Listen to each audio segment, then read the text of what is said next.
All right, starting day 4 of the trailer build, off-road, toy hauler build. Like I said, I don't really have a name for it yet. But my goal today is I'm gonna get all this welded up, the other side steps. The frame is kind of flexing in the middle. If you can see, let me see if I can show you when I move it.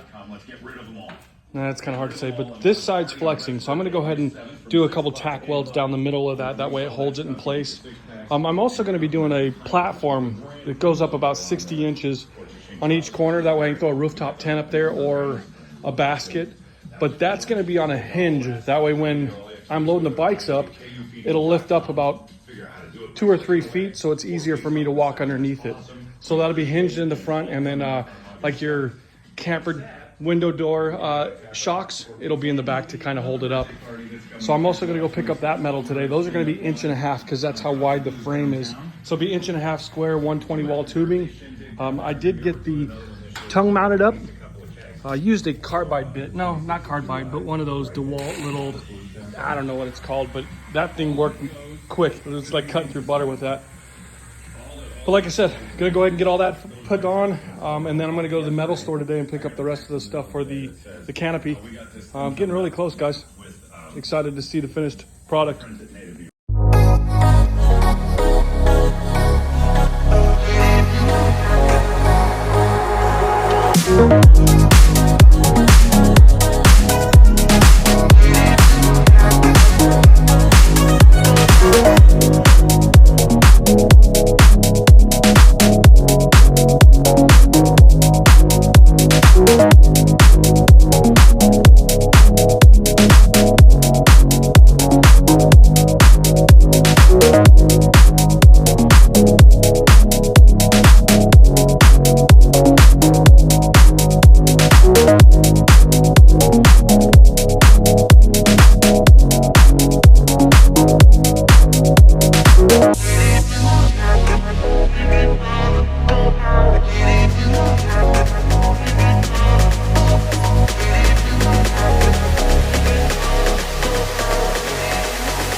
All right, got it all welded up. I know a lot of people don't like, well, it's kind of a, not really controversial topic, but there's thoughts on both. I know some people don't like to grind their welds down, but I want the corners to be nice and smooth.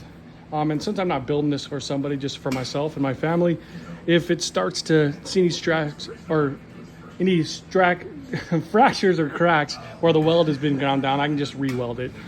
But I think it looks way better that way. That, and I'm gonna weld metal flat to this, so I need that to be flush anyways. So either way you look at it, I needed to at least grind those down. But I think it's structurally fine. I could be wrong, let me know in the comments. All right, I'm heading to get some steel right now. I'm about to spend a lot more than I was expecting to.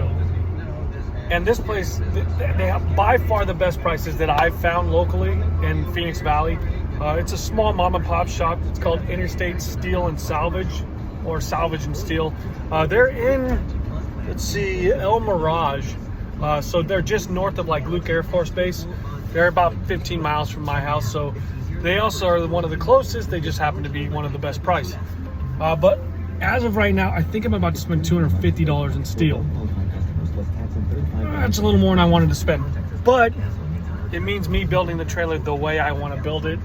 And I usually skimp on things. This time I want to go ahead and do it right. I'm buying all 120 wall, like I said earlier. I want it to be strong. That way if I pack down that roof rack, or even if I buy a rooftop tent, I know for a fact it's going to be strong enough. But I'll take a video of where I'm going right now too. Get right back to you guys. All right, pulling out right now to the spot I go buy steel from. Like I said, small mom and pop shop. These guys are just good people. Always take care of me when I'm here. Here it is, Interstate Steel. Online it's like Interstate Steel and Salvage, but it says just Interstate Steel right here. There you go. I'm here now getting all the steel. I blame you guys. Just spent $300. They're cutting everything right now. I got everything. This should be the majority of what I need. A lot of this is also going to be for the roof rack that's going to pivot. That'll be the roof. and all the rest of the sheet metal I got for the side steps. But yeah, $299. Whew. Still, could have been worse. This is Interstate Steel. Like I said, really good guys. You should check it out if you're local. You guys ready to see what $299 worth of steel looks like? Not gonna lie, it's kind of underwhelming. Steel is not cheap, and I got a deal on this stuff. But that's cut everything.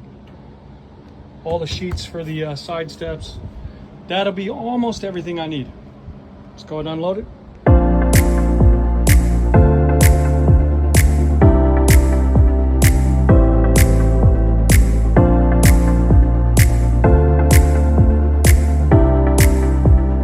All right, got everything welded up on the sides like I said earlier. I also have all the, I guess the structure, the high top structure that's going to be the cover. Got all those pieces cut too. I'm not just doing like 90-degree angle like a lot of people do. I'm going to kind of keep that a secret until I start putting it together tomorrow. That way I kind of can reveal it when the structure is actually built out. Instead of just being square, I got another idea. But once again, made some good progress today. But I think tomorrow is going to be pretty exciting because we'll actually get to see what this is going to look like. Stay tuned, guys.